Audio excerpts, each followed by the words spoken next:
కథలు కొన్నిసార్లు మనిషి నమ్మలేని నిజాల్ని చెప్తాయి. ఈరోజు మనం చెప్పుకోబోయే కథ అలా మనల్ని నిజం దగ్గర నిలబెట్టేసే కథ. కథలోకెళ్లే ముందు ఒక చిన్న విషయం, మీకు కూడా నాలానే హర్రర్, థ్రిల్లర్, మిస్టరీస్ అంటే ఇష్టం ఉన్నట్టయితే ఈ కథ మీకు బాగా కనెక్ట్ అవుతుంది. ఎందుకంటారా, ఈ కథ అలాంటిది కాబట్టి. వినడానికి వెన్నులో వణుకు పుట్టించేలా ఉండే ఈ కథ నా ఫ్రెండ్ చెప్తుంటే నాకే చెమటలు పట్టేశాయి. కాబట్టి ఎవరైనా రాత్రి వేళలో వినేవాళ్ళుంటే తస్మాత్ జాగ్రత్తగా ఉండండి. ఇక కథలోకి వెళ్తే, 10 ఏళ్ల పాప అనని. చూడ్డానికి అనని అందరి పిల్లల్లా ఉండదు. అనని చూడ్డానికి ఎంత ముద్దుగా ఉన్నా తనని తాకడానికి కానీ దగ్గరికి రావడానికి ఎవరూ ప్రయత్నించరు. కారణం అనని కళ్ళు. తను కోపంగా చూస్తే ఎంతటి వారైనా భయభ్రాంతులకు గురి కావాల్సిందే. అననీలో తనకు అంతు చిక్కని విషయం ఏదో ఉందని తల్లి మృదుల తనని తీసుకుని హాస్పిటల్కి వెళ్ళాలని ఫిక్స్ అయింది. దానికి కారణం అనని ప్రవర్తన కొన్ని నెలలుగా చాలా విచిత్రంగా ఉంటుంది. అది ఎంతలా అంటే తనే స్వయంగా కూతురి చేష్టలకు భయపడిపోయి డాక్టర్ల సాయం కోరేంతగా. ఒకరోజు రాత్రి ఏదో పక్షి గట్టిగా తన ఇంటి కిటికీని పొడుస్తున్నట్టు శబ్దం విన్న మృదుల ఆ శబ్దాన్ని అనుసరిస్తూ మేడపైకి వెళ్ళింది. అంతే, అక్కడ కిటికీ పక్క నిల్చున్న తన కూతుర్ని చూసి అక్కడికక్కడే నిర్ఘాంతపోయింది. ఒక నల్లని కాకి అనని చేయి మీద కూర్చుని అన్నం తింటోంది. కానీ మృదుల పడుకునే ముందు మిగిలిన అన్నాన్ని తన కుక్కకు పెట్టేసింది. మరి అనని చేతిలో ఉన్న అన్నం ఎక్కడిది? ఆశ్చర్యంగా దగ్గరికెళ్ళి చూసి భయపడిపోయింది మృదుల. అది అన్నం కాదు, చనిపోయిన వాళ్ళకు పెట్టే పిండం. అంతే, అది చూశాక మృదుల గుండె చేతిలోకొచ్చేసింది. పొద్దున నిద్ర లేచాక రాత్రి జరిగిన దాని గురించి అడిగితే తనకి రాత్రి భోంచేసి పడుకోవడం తప్పితే ఇంకేం గుర్తులేదని చెప్పింది అనని. కానీ మృదుల మాత్రం తన కూతురు మాటల్ని నమ్మలేదు. ఇంకోసారి తమ పెంపుడు కుక్క వల్ల చనిపోయిన పిల్లిని తనే బతికిస్తానని కూర్చుంది అనని. చచ్చిన పిల్లిని తన చేతిలోకి తీసుకొని కళ్ళు మూసుకొని ఏవేవో మంత్రాలు చెప్పి ఇంటికి తూర్పు దిక్కుగా ఉన్న చెట్టు కింద 3 అడుగుల గొయ్యి తీసి పాతిపెట్టి ఇది 4 రోజుల్లో ఖచ్చితంగా బతుకుతుందని తల్లికి చెప్పింది. 3 రోజులు ఓపిక ఎదురు చూసిన అనని 4వ రోజు ఆతృతగా వెళ్ళి ఆ గొయ్యిని తవ్వి పిల్లిని బయటకు తీసింది. కానీ అందులో ప్రాణం లేదు. చచ్చిన పిల్లి కుళ్ళుతున్న వాసన తట్టుకోలేక మృదుల ముక్కును మూసుకుంటే అనని మాత్రం భయపడకుండా ఆ పిల్లి మెడని తన చేతిలోకి తీసుకొని మెలిపెడుతున్నట్టుగా తిప్పి ఆ పిల్లి మెడని విరిచేసింది. గట్టిగా అరుస్తూ ఆ పిల్లిని దూరంగా విసిరేసింది. అది చూసిన మృదులకి ఒళ్ళు కాళ్ళు మొత్తం వణికిపోయాయి. ఏం చేయాలో తెలీదు. కూతురెందుకు ఇలా ప్రవర్తిస్తుందో అర్థం కాలేదు. మాయలు మంత్రాల మీద నమ్మకం లేని మృదుల కూతురి విచిత్రమైన ప్రవర్తనకు గల కారణాన్ని తెలుసుకోవడానికి డాక్టర్ని కలవడం మంచిదనిపించింది. ఒకరోజు సాయంత్రం కూతురు స్కూల్ నుంచి వచ్చి ముందుగానే మృదుల సిద్ధమయ్యి తన కోసం ఎదురు చూస్తూ ఉంది. సమయం ఆరవ్వగానే ఇంటి తలుపులు తాళం వేసి కూతుర్ని తీసుకొని నేరుగా హాస్పిటల్కి బయలుదేరింది మృదుల. తల్లి కూతుర్లిద్దరూ వెయిటింగ్ హాల్లో కూర్చొని ఉన్నారు. దారిలో తన కూతురి మొహంలో అసహనాన్ని గుర్తించిన మృదుల ఇప్పుడు మాత్రం ఒక భయాన్ని గుర్తించింది. వెయిటింగ్ హాల్ మొత్తం నిశ్శబ్దంగా ఉంది. కారణం, అక్కడెవ్వరూ లేరు. ఎవ్వరూ లేని చోట ఎవరితోనో మాట్లాడుతున్నట్టుగా అనని పెదాలు అదే పనిగా కదులుతూ ఉన్నాయి. కానీ ఏం మాట్లాడుతుందో ఎవరితో మాట్లాడుతుందో మాత్రం మృదులకు అర్థం కావట్లేదు. తన కూతురికి ఏ ప్రాబ్లం ఉండకూడదని ఇదే డాక్టర్ని కలిసే మొదటిసారి ఆఖరిసారి కావాలని ఆ దేవుని కోరుకుంది మృదుల. ఇంతలోనే నర్సు వచ్చి పిలిస్తే తల్లి కూతుర్లిద్దరూ కలిసి లోపలికెళ్లారు. వాళ్ళు డాక్టర్ అంజనాని కలవడానికి వచ్చారు. ఆవిడొక మానసిక వైద్య నిపుణురాలు. అననిని తీసుకొని ఆ గదిలో అడుగు పెట్టగానే డాక్టర్ అంజనా వాళ్ళకి చిరునవ్వుతో స్వాగతం పలికింది. అనని అమ్మ చేతిని గట్టిగా బిగించి పట్టుకొని నిల్చుంది. తను డాక్టర్ కళ్ళల్లోకి సూటిగా చూడకపోయినా తనేదో మానసిక వ్యాధితో బాధపడుతున్నట్టుగా గుర్తించింది డాక్టర్ అంజనా. అంజనా మృదులకు సైగ చేసి కూర్చోమని చెప్పింది. చెప్పండి, మీ అమ్మాయి ప్రాబ్లం ఏంటి సూటిగా ప్రశ్నించింది డాక్టర్. అప్పటి వరకు ధైర్యంగా ఉన్న మృదుల ఒక్కసారిగా నీరసించిపోయింది. డాక్టర్కి ఏం చెప్పాలి, ఎలా చెప్పాలి, అసలు ఏమని చెప్పాలి? ఏది పాలుపోవడం లేదు. ఇలా చూడండి, మీరు ప్రాబ్లం ఏంటో చెప్తేనే పరిష్కారం ఏంటో అని ఆలోచించగలం. మీరు మౌనంగా ఉంటే సమస్య ఎలా తీరుతుంది? డాక్టర్ అంజనా గారికి 10 ఏళ్ల పైన ఎక్స్పీరియన్స్ ఉంది. ఆవిడ పేషెంట్ని చూస్తే వాళ్ళ రోగం సగం తగ్గిపోయినట్టే.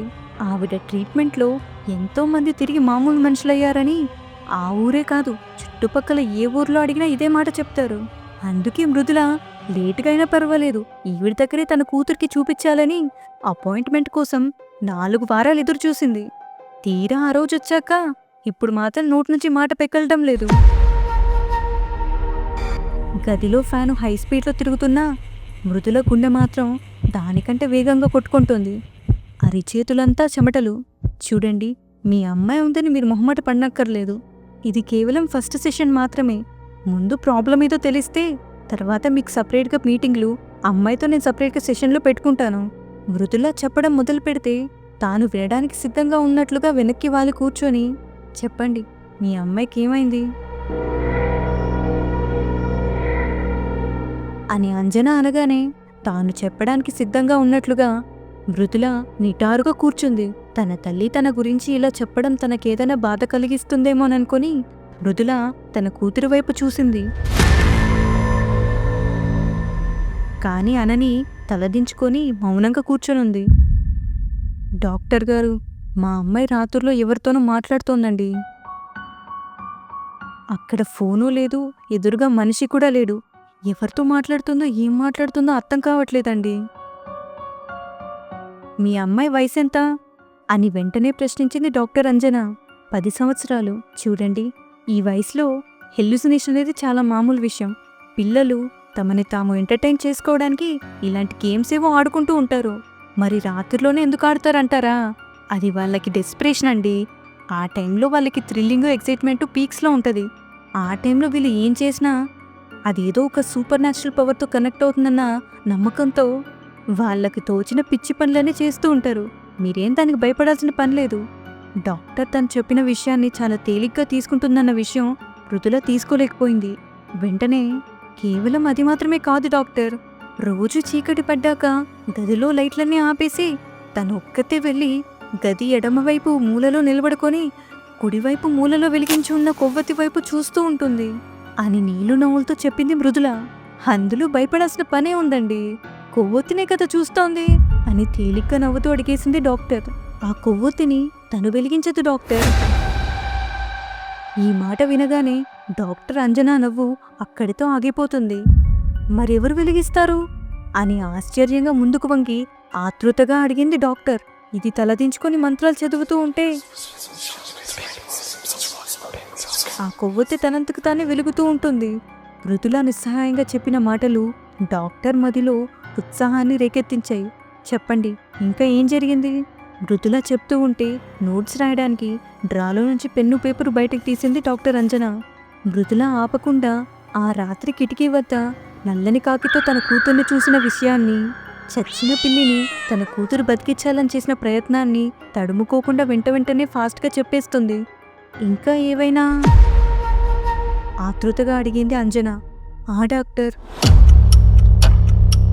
ఒకరోజు బొమ్మలన్నీ వరుసగా ఉంటే కూర్చొని ఆడుకుంటుందేమో అనుకున్నాను, కానీ దగ్గరికి వెళ్ళి చూస్తే అర్థమైంది. ఏమైంది? అంజనాకి కూడా ఆతృత కాస్త ఆందోళనగా మారిపోయింది. బొమ్మల తలనన్నీ నరికేసినట్టు వరుసగా పేర్చిపెట్టింది. వాటిని చూస్తే నిజంగా చనిపోయిన శవల్లాగే కనిపించాయి నాకు. ఇందాకటి నుంచి దాచుకున్న గొంతులోని భయాన్ని ఇప్పుడు బయట పెట్టేసింది మృదుల. My god! అంతేకాదు డాక్టర్, మా ఇంట్లో ఎవరికీ అంతగా సంస్కృతం కానీ వేరే ఏ భాష కానీ రాదు. కానీ మా అందరికీ ఎవ్వరికీ అర్థం కాని భాషలో ఏవేవో శ్లోకాలు, మంత్రాలు చదువుతూనే ఉంటుంది. ఒకసారి పిల్లలతో కలిసి ఆడుకుంటానంటే తీసుకెళ్లి పార్కులో వదిలాను. సాయంత్రమైనా ఇంటికి రాలేదేంటా అని వెళ్తే అది పార్కులో లేదు. అనని అనని అనని అనని అంటూ చుట్టుపక్కల మొత్తం వెతికాను డాక్టర్, కానీ అది నాకెక్కడా కనపడలేదు. ఇంకిలా కాదని పోలీస్ స్టేషన్కి వెళ్దామనుకున్నాను. కానీ ఇంతలో అప్పటి వరకు మాటల్ని కొనసాగించిన మృదుల ఉన్నపాటుగా తను చెప్పబోయే విషయానికి ముందుగానే చెమటలు పట్టడం మొదలుపెట్టాయి. అనని ఊరి చివరిలో ఉన్న ఒక శ్మశానంలో మర్రి చెట్టు ఊడల్ని పట్టుకొని ఊగుతూ కనిపించింది. డాక్టర్ అంజనా చేతులు చెమటలు పట్టేశాయి. మృదుల అక్కడ ఇంకేం చూసుంటుందా అన్న ఆశ్చర్యంతో వినడానికి ఇంకొంచెం ముందుకు వచ్చింది డాక్టర్ అంజనా. అనని, ఏం చేస్తున్నావు ఇక్కడ? ఆడుకుంటున్నానమ్మా. ఇక్కడే మాటలే. అయినా నిన్ను పార్కులో వదిలేను కదా, ఇక్కడికి ఎందుకు వచ్చావు? నాకిక్కడ కూడా ఫ్రెండ్స్ ఉన్నారమ్మా. మృదులకు ఒళ్ళు మండింది. కోపంగా, ఏది, ఎక్కడా? నాకు కనిపించరే. నిన్ను చూసి పారిపోయినట్టున్నారు. అయినా నువ్వంత గట్టిగా ఎందుకు అరిచావమ్మా? నా ఫ్రెండ్స్ అంతా భయపడిపోయినట్టున్నారు. ఈసారి కోపం మృదులకు గట్టిగానే వచ్చింది. ఆటలు చాలించి ఇంటికెళ్దాం పదా అని కూతురు చేయిని గట్టిగా పట్టుకుని అక్కడి నుంచి లాక్కెళ్ళిపోవడానికి ప్రయత్నిస్తోంది. అమ్మా అమ్మా ఆగు! మృదుల వెనక్కి తిరిగి చూసింది. అనని నడుముకి ఆ మర్రి చెట్టు ఊడలు బాగా చుట్టేసుకొనున్నాయి. ఇవన్నీ ఎందుకు చుట్టుకున్నావు? నేను చుట్టుకోలేదమ్మా, ఆ తులసినే చుట్టింది. ఒక్కసారిగా మృదుల కళ్ళు పెద్దవయ్యాయి. ఎందుకంటే అనని తప్ప ఆ చుట్టుపక్కల వేరే ఏ అమ్మాయి లేదు. ఆడుకుందామని ఆ తులసిని నా నడుముకి ఇవన్నీ చుట్టిందమ్మా. కట్టాక ఇదిగో ఈ చెట్టు కిందే నన్ను ఉయ్యాలూపింది. తను పైనే ఉంది, కావాలంటే చూడు. కూతురు వెర్రి మాటలకి కోపముస్తున్నా ఇంకోవైపు ఇక్కడ ఏం జరుగుతుందా అన్న భయంతో మృదుల మనసు గట్టిగట్టిగా కొట్టుకుంటోంది. తులసి పైనే ఉందమ్మా, చూడమ్మా. మనసు గట్టిపరుచుకొని ఒక్కసారిగా తలెత్తి పైకి చూసింది మృదుల. అంతే, మృదుల గుండె ఆగిపోయింది. ఆ ఊడలపైన ఏ అమ్మాయి లేదు. దానికి బదులుగా ఒక పుర్రె వేలాడుతోంది, ఒక చిన్న పిల్ల పుర్రె. మృదులకు ఒక్కసారిగా వెన్నులో వణుకు పుట్టింది. అమ్మా అమ్మా!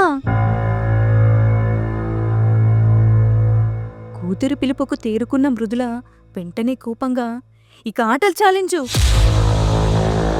వెంటనే ఇంటికెళ్దాం పదా, ఇక్కడ ఒక నిమిషం కూడా ఉండడానికి వీల్లేదు అని కూతురు చేయి పట్టుకుని గబగబా శ్మశానం నుంచి బయటకొచ్చేసి ఇంటికి చేరుకుంది.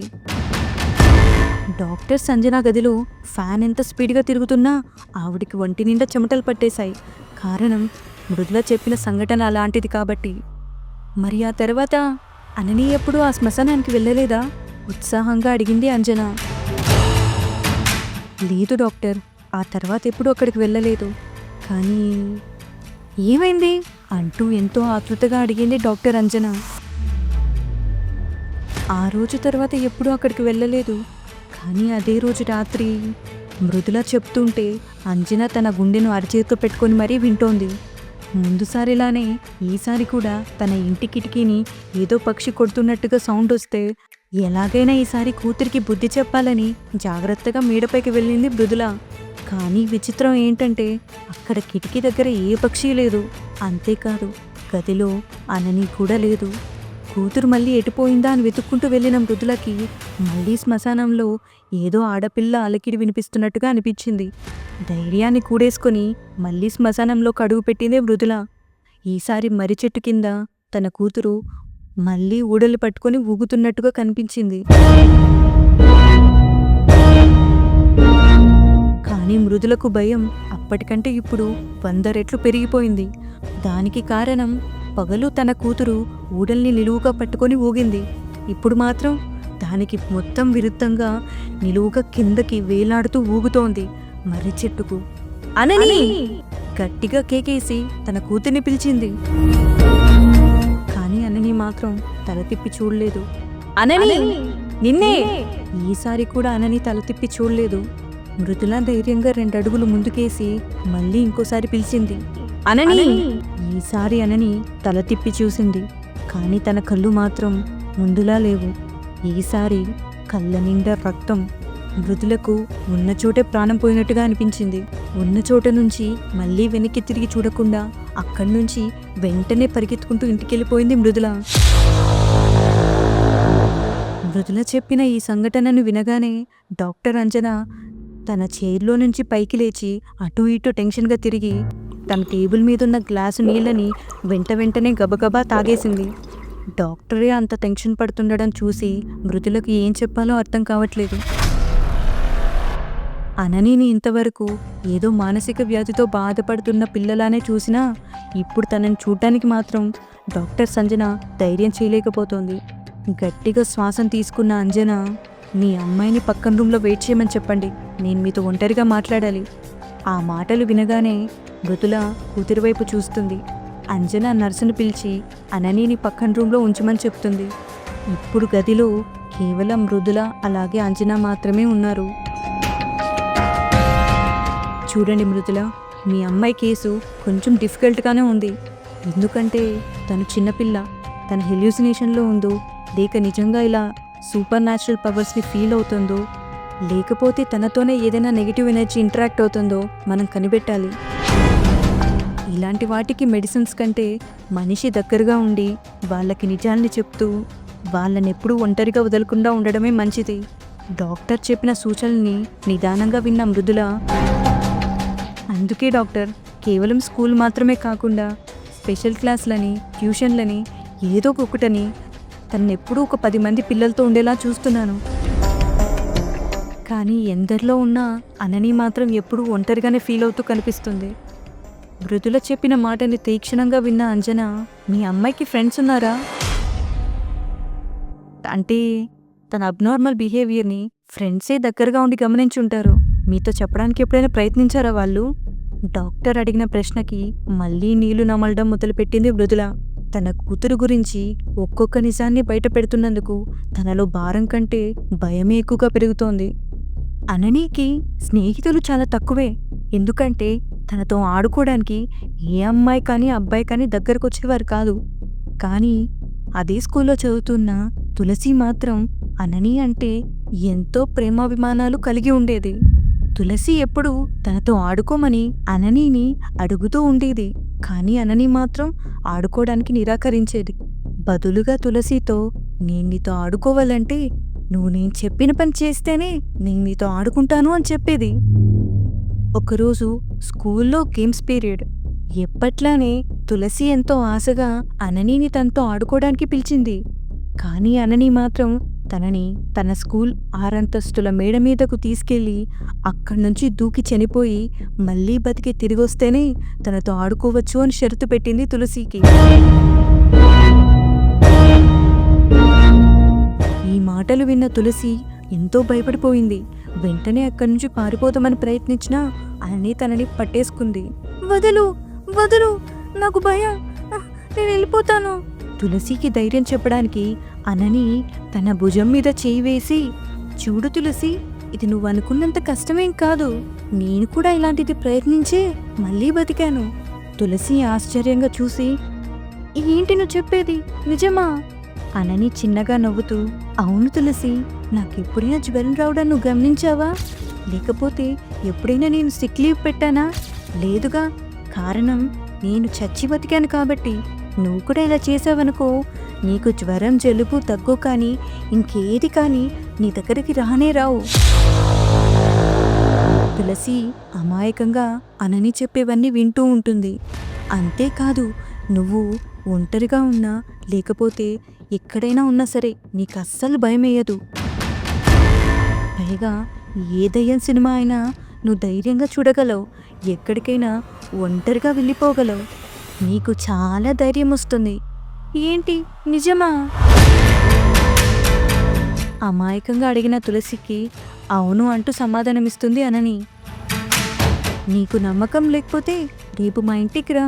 మొన్న చనిపోయిన మా పిల్లిని నేను బతికించడానికి మా ఇంటి పెరట్లో ఉన్న చెట్టు కింద పాతిపెట్టాను. అది రేపు బతికి బయటపడిపోతుంది. నువ్వు దాన్ని చూసావనుకో, ఖచ్చితంగా నమ్ముతావు.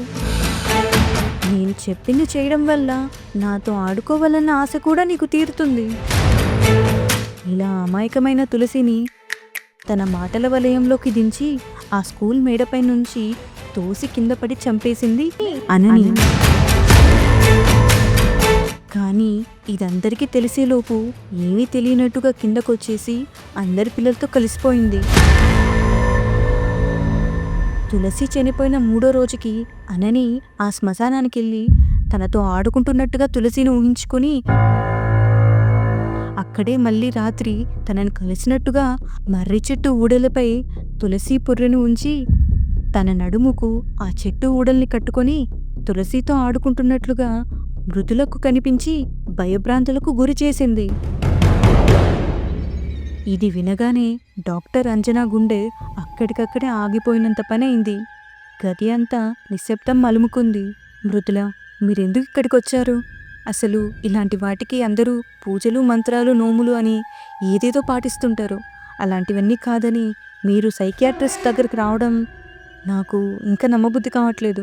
నిజంగా మీరు సైన్స్ని నమ్ముతున్నారా, లేక ఇది ట్రీట్మెంట్తో తీరిపోయే సమస్య అనుకుంటున్నారా? మృదుల డాక్టర్ అంజనా అడిగిన ప్రశ్నలకు ఒక దీర్ఘ శ్వాస తీసుకొని, చూడండి డాక్టర్, నాకు వేటి మీద నమ్మకం లేదు.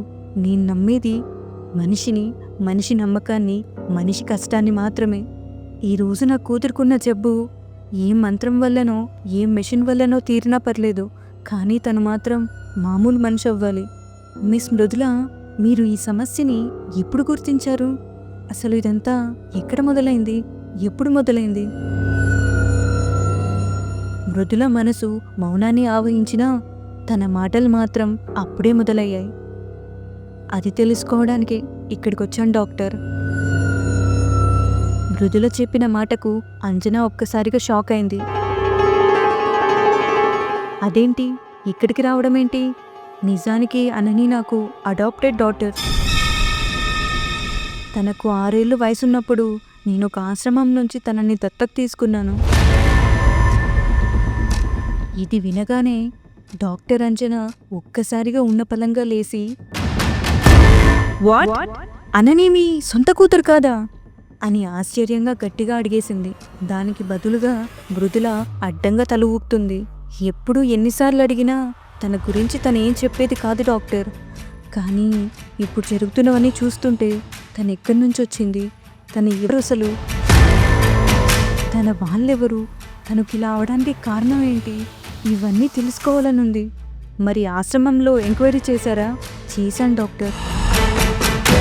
అన్ని ఆశ్రమాన్ని చేరినప్పటికే ఏదో యాక్సిడెంట్ వల్ల తన తలకి బలమైన గాయమై ముందు జరిగిన ఏ విషయాన్ని తను గుర్తు పెట్టుకోలేదన్న విషయం వాళ్ళు నాకు చెప్పారు. అడాప్ట్ చేసుకున్నప్పుడు ఈ విషయం నాకు చాలా సంతోషాన్ని ఇచ్చింది. ఎందుకంటే అనని నా కూతురుగా పెరుగుతుంది అనుకున్నాను.